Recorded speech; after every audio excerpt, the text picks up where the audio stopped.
Eh bien, salut à tous, c'est Nico. On se retrouve aujourd'hui pour une toute nouvelle vidéo en programmation COBOL où l'on va aborder le sujet des opérations arithmétiques. En COBOL, les opérations arithmétiques s'effectuent toutes en Procedure Division. Les dernières s'emploient à l'aide des mots réservés COBOL suivants: add pour l'addition, subtract pour la soustraction, multiply pour la multiplication, divide pour la division, et il y a également le mot réservé compute permettant de combiner les opérations arithmétiques sans restriction. Débutons avec l'instruction add, qui est utilisée pour effectuer l'addition de deux ou plusieurs littéraux numériques ou de deux ou plusieurs variables numériques. Par exemple, add nombre 1 to nombre 2. La valeur de nombre 1 est ajoutée à nombre 2. Et en admettant que la valeur du nombre 1 est de 10 et celle du nombre 2 de 15, après l'opération, la valeur du nombre 1 reste inchangée, tandis que la valeur du nombre 2 passe à 25. On peut également utiliser une troisième variable, nombre 3, qui est le résultat de la somme entre le nombre 1 et 2. Dans ce cas, après l'opération, la valeur des nombres 1 et 2 reste inchangée, tandis que le nombre 3 est valorisé de la somme. Notez deux choses. Le calcul peut également s'effectuer en utilisant les littéraux numériques et le résultat d'une addition peut être attribué à plusieurs variables. Ensuite, nous avons l'instruction subtract qui est utilisée pour effectuer la soustraction de deux ou plusieurs littéraux numériques ou de deux ou plusieurs variables numériques. Gardons le même exemple. Ici, la valeur du nombre 1 est soustraite à celle du nombre 2. Avant la soustraction, la valeur des nombres 1 et 2 sont respectivement de 10 et de 15, alors qu'après, la valeur du nombre 2 passe à 5, alors que le nombre 1 reste inchangé.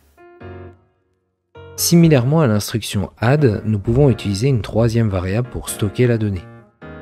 Imaginons une autre soustraction un peu tordue comme celle-ci, où les valeurs des nombres 1 à 4 sont respectivement 10, 15, 20 et 25.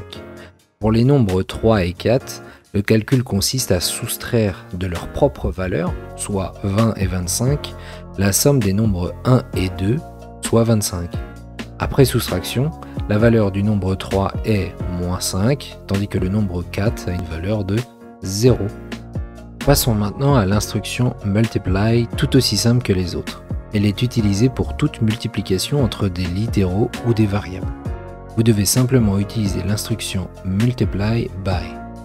Ici, la valeur du nombre 2 passe de 15 à 150 car la variable nombre 2 est multipliée par la variable nombre 1, soit 10. Similairement aux instructions précédentes, vous pouvez utiliser une troisième variable qui sera valorisée du résultat du calcul, ainsi qu'une multiplication entre littéraux numériques.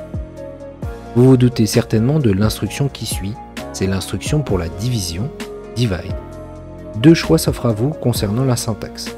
Soit vous utilisez la syntaxe divide into, dans laquelle la valeur de la variable nombre 2 est divisée par la variable nombre 1, soit la syntaxe divide by, que je considère plus simple à lire, où l'on divise le nombre 2 par le nombre 1 et ce résultat est stocké dans le nombre 3. Il y a une option que je dois mentionner, c'est l'option reminder. Elle nous permet de récupérer dans une variable le reste d'une division. La syntaxe est la suivante. Imaginons que le nombre 2 de valeur 153 est divisé par le nombre 1 à 14. Vous obtiendrez dans ce cas un résultat à virgule. Ce que l'on peut faire avec cette instruction, c'est stocker la partie entière de la division dans la variable nombre 3 et le reste dans la variable nombre 4, soit respectivement 10 et 13. Parlons maintenant d'une instruction très pratique, c'est l'instruction compute. Elle est utilisée pour affecter le résultat d'un calcul arithmétique se produisant à droite du égal à la variable située à gauche du égal. Elle présente l'avantage de pouvoir combiner toutes les opérations arithmétiques que l'on a précédemment présentées, add, subtract, multiply et divide. La syntaxe est la suivante. Vous remarquez que maintenant, on peut utiliser des opérateurs arithmétiques plus, moins, le slash pour la division et l'astérisque pour la multiplication.